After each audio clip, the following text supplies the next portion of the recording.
The Andy Pollin Show on ESPN 630, the sports capital. This is Orioles preview. We do it every Wednesday. Orioles continuing their series in Seattle tonight. Coverage here starts at 9:30. This is going to be a take two. We have one of the fine voices of the team, Ben Wagner, with us on the air. And we started this last week. And I've had a lot of crazy things happen to me on the air over 47 years. I can't remember something exactly like this. They're doing some remodeling in our studios and our offices, and somebody cut the wrong wire, and we were knocked off the air in mid-conversation. So let's try this again. Ben, are you with me? No, Ben is not with me. Let's see. Do you know how to bring that up? You bring that up on the board there? You got that punched up there, Isaac? Let's see. Let's see if we got this 1, 2, 3. Are we going to strike out again? There we go. Can you hear me? There we go. How about that? Loud and clear. Loud and clear. Modern conversation. Yeah, I was just, I mean, you've been in radio and TV for a long time. You ever had something like that? The electrician cut the wrong wire? I mean, I've had a number of things happen to me, either live on a broadcast in a ballpark where a car took out a transformer and knocked out the entire power grid for a stadium, and consequently that knocked me off the air. That was probably the wildest one, but nobody were running around the studio with scissors. Yeah. So I guess you're in select company. Yeah.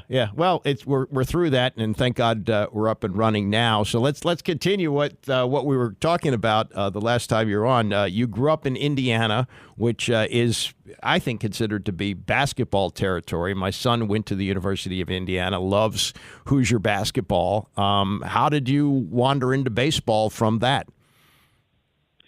Well, you're right. I mean, basketball is what I grew up on, my first love and when it came to sports. And I grew up at a great time in the 80s and the 90s where the Hoosiers were the number one story in the state and for a lot of the country, too, ranked number one. And I loved the way that I was consuming Indiana basketball. And sometimes, because I grew up in a rural area, you had to listen to it on the radio. Mm-hmm. And I fell in love with the theater and the play-by-play of Don Fisher. And that's really where I got bit by the bug in kind of the sports broadcasting landscape. And I thought, man, this is really cool. This is an unbelievable energy and the excitement. Baseball, though, came later in life where I was in college. And just by happenstance, it turned out to be a kind of a suitcase situation where a lot of radio, TV, film majors were leaving right after the end of the school year. But the college radio station was the flagship, and they had a need for somebody to cover the remaining 30 games of the college baseball season. And my freshman year, I got all those games. And you know how it is. It's a small audience, yeah, certainly. But moms and dads and some administrators liked my work, and I thought, well, maybe I should really invest in the baseball thing. And it became my passion from that moment on. And I was really fortunate to get a lot of experience, a lot of reps, and then quickly jump into the professional ranks. It was Indiana State that you went to. Little known fact, Larry Bird actually played, was it one game or 2 games with the baseball team when he was there? I think it was... A couple of games, yeah. The head coach, Bob Warren, at the time, challenged Larry Bird because he was a tremendous athlete, and Larry said, well, I could pitch, I can do whatever you want. And Bob Warren said, no, you can't. And Bird said, I'll prove it, and gave him a uniform, and there he is, the Birdman at Warren. Now it's called Warren Field at Indiana State. It used to be Sycamore Field. Yeah. But sure enough, one of the best basketball players ever, and I mean ever, and the only guy to have a statue on campus is Larry Bird in Terre Haute. But he did. He played a couple of games one weekend for the Sycamores. Amazing. Is there anybody, I mean, he's obviously the most famous person to have gone there. Who's second? Is there anybody close to that?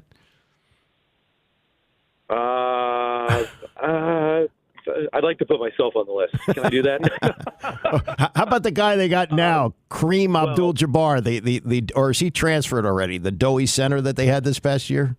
I think he transferred. I think he jumped into the portal. Yeah, he's.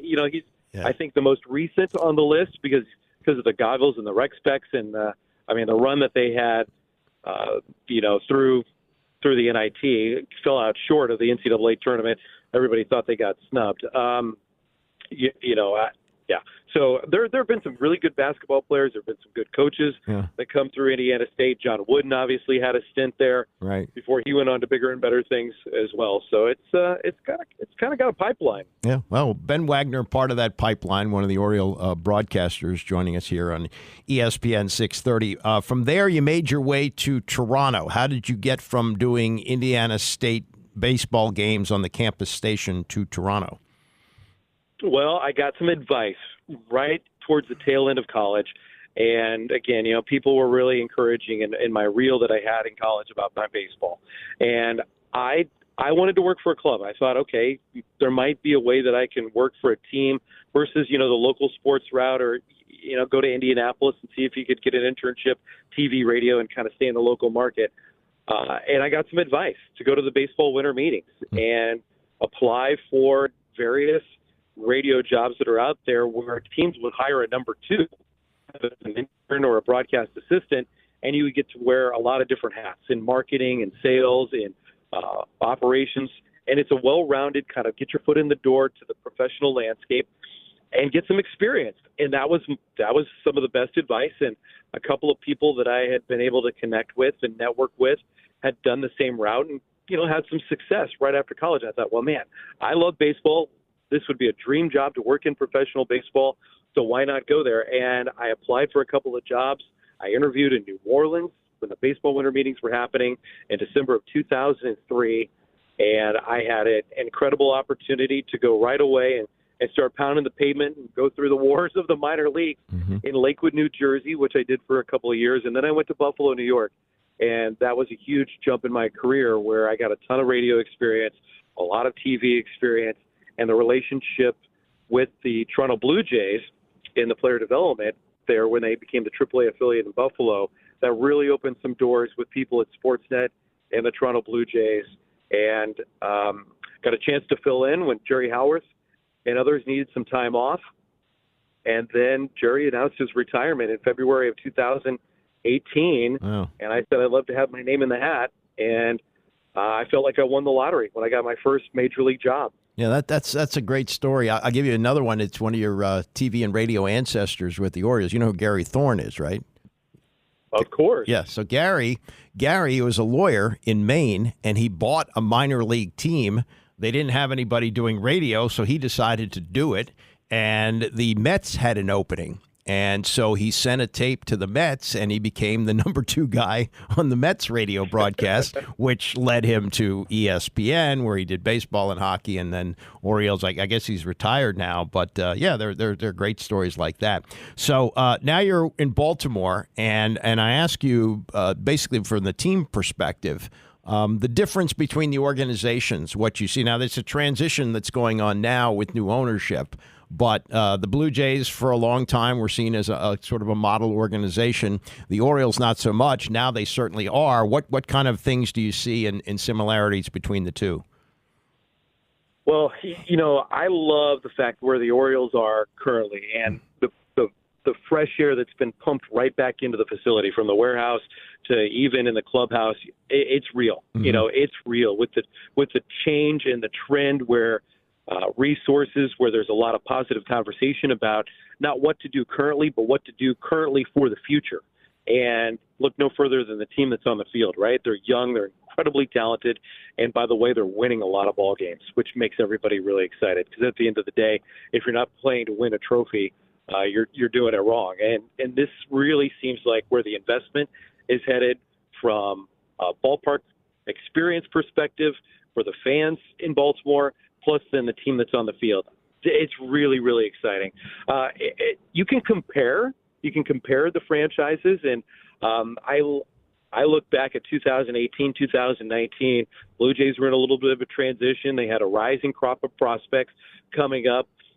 Some that were kind of already there and getting established, like the Kevin Pillars, Danny Jansen's, Aaron Sanchez, Marcus Stroman, were kind of cementing themselves into be in the American League East with the Blue Jays there. But everybody was waiting on Vladimir Guerrero Jr. and Bo Bichette. Fast forward now, people have been hearing Adley Rutschman for a couple of years, or a year or so after he was drafted. Gunnar Henderson, Jordan Westberg, Colton Cowser. Now you've got guys like Connor Norby, and others down in the minor leagues. Like, this is a very similar situation where these guys are going to have their ebbs and their flows in the big leagues and also get some experiences together. And while there are successes and there are some failures, this is a team that has basically sky-high expectations, a franchise certainly that is only raising their expectations, and now, like, it's a ceiling, that's just infinite. Where how far can they take this thing when it comes to what they're already doing and on pace for over 100 wins, which is remarkable. Ben, you look at the great teams in the past, it always seems to be duos, Mantle and Maris, Mays and McCovey, Ruth and Gehrig, on and on and on. You may have that with Rutschman and Henderson. Now, the big question nowadays is, can you lock them up long term? But both of them are under team control for another 5 years or so, right?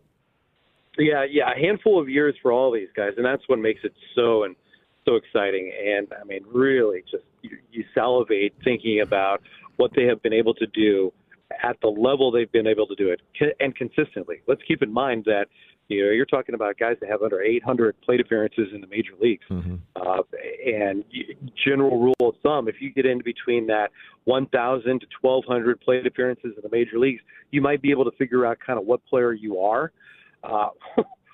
Now just thinking about the Gunnar Hendersons and Westbergs of the world and seeing the remarkable turnaround of Ryan O'Hearn and what he's been able to do, like you're just left thinking like these guys want to be here, they are going to be here, and now what's the next step that they can take? And that's of course getting to the postseason and trying to make a deep run. Yeah. So the club control is certainly inviting, and it allows you a lot of different things.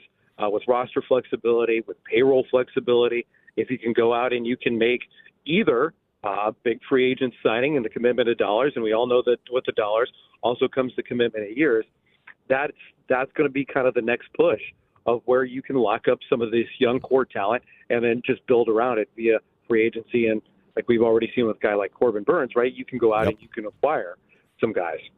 Last thing, and maybe this is a little bit of Jewish mother in me, but watching on Sunday night the national game on ESPN where they've got Gunnar Henderson mic'd up, and he's talking to Carl Ravitch during the inning, and that's when he announces he's going to be in the home run derby. I mean, we're in 2024. But as a broadcaster, wouldn't you feel nervous about this, that guy's going to be distracted, he's going to get hit in the face with a line drive or something like that? I mean, I don't know if you've been in this position as a broadcaster. I don't know if you've done it this way, but that would make me nervous. How would you feel about that? I would be very careful about when I started to talk. I think that's the number one thing. Do you pause as the pitch is going in and you don't want a person to react on your reaction and call the play? How do you lay out? I was on the broadcast with Melanie that night, and we were kind of watching the monitor. We knew something was going on, and obviously the announcement, and then we saw the graphics come out. There was another mic'd up situation, actually, where they were talking, and the pop-up went to the guy that they were talking with, but between him talking to the broadcast and then his teammate being confused about what he was trying to communicate both to the TV audience, they dropped the pop-up. So I've been accused of many broadcaster curses and worn the hex. This is one that certainly would take the cake, though, if you had an instance like that. Yeah, thankfully, I've dodged all the bullets. I guess it will eventually become commonplace, and I guess the players do it because they get paid. But again, I would be very, very nervous about that. All right, good to talk to you. Keep up the good work, and we'll catch up soon. Sounds great, Andy. Thanks so much. Thank you. That's Ben Wagner, one of the radio voices of the Baltimore Orioles as they continue their series with Seattle tonight. Coming up, I'll play the audio of that where Gunnar Henderson announces while he's playing the game that he's going to be in the home run derby. That and more. It's Orioles Preview, ESPN 630. The Andy Pollin Show on ESPN 630, the sports capital. Orioles continuing their series tonight in Seattle. This is part 2 of Orioles Preview, coverage here tonight at 9:30. They won last night 2-0. This is a team that got rocked by Texas on Sunday night, losing 11-2. They've had some problems in starting pitching, but that was not the problem last night. Here's the manager, Brandon Hyde. Yeah, well, we won this game with pitching tonight, but it just shows you what kind of team we can win in all different kinds of ways. And we've hit a ton of homers, and we run. We got speed on the bases, and we can do little things. But you're not going to win. You're not going to score 7 runs a night. You got to be able to win low-scoring games like this. This is a really good pitching staff, if not, one of the best, if not the best in the league. And Kirby, if you scratch a couple runs off, that's huge, and we did a great job with that. Yeah, and the starting pitching for Baltimore, Grayson Rodriguez, remember he got off to a bad start last year. They sent him back down to the minor leagues. He's been back on track. He won his 10th game last night, went 6 1/3, gave up only 2 hits, walked 4, but struck out 8, and more importantly, didn't give up any runs. Here's more from Hyde. He's had 4 or 5 really good ones, and this was right up there also.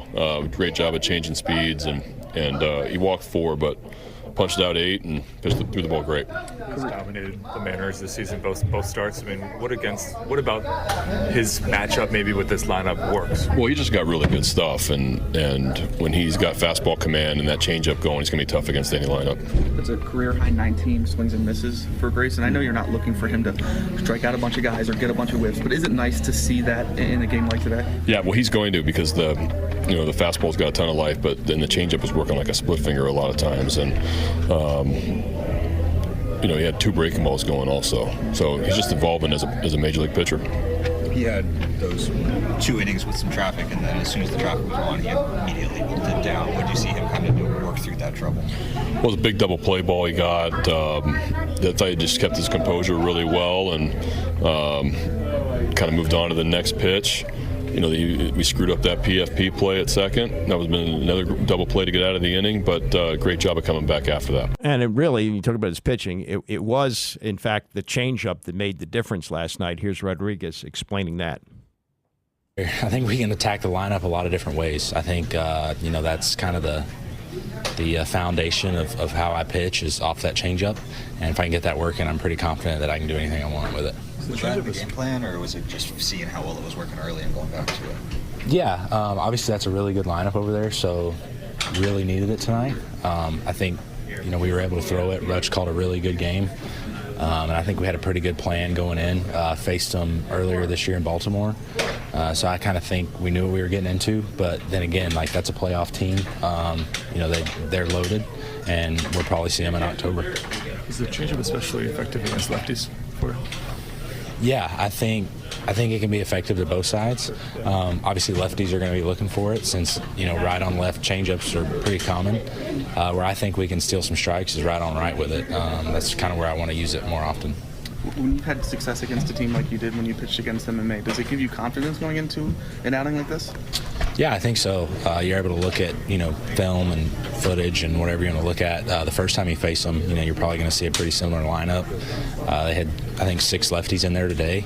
So, I was pretty comfortable facing them. But like I said, there's some good hitters that you got to watch out for. Yeah, 10 wins before the All-Star break. 20 wins is almost a forgotten statistic from years past, so we can see how it gets it done in the second half. This is from Sunday night, and talked about, we'll get to what Gunnar Henderson said while he was playing, but Carl Ravitch did a sit-down with both Adley Rutschman and Gunnar Henderson and asked Adley about why this team has performed as well as it has.